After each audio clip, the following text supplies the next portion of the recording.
地震下晡，就是因为对流分系发电真旺，加上受风台外围环流的影响，地震中昼过，台南是落大雨，嘛造成永康、安平、安南、东区这个所在，雨拢都甲淹水，嘛有大楼因为排水下袂利，灌到地下室。雷公雨嘛有造成东区2700外户失电，也若高雄的公山嘛因为落大雨，线路有各样有500外户失电。 垃堆间一直有水灌入来，看起来敢若水清。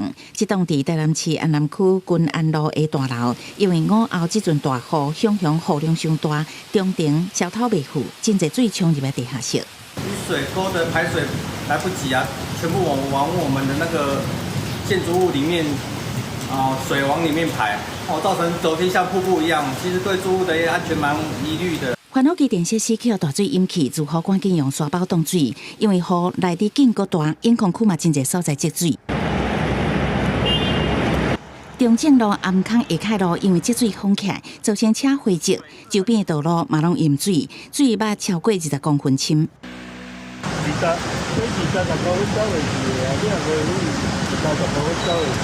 是不是大概落雨一点阴嘛？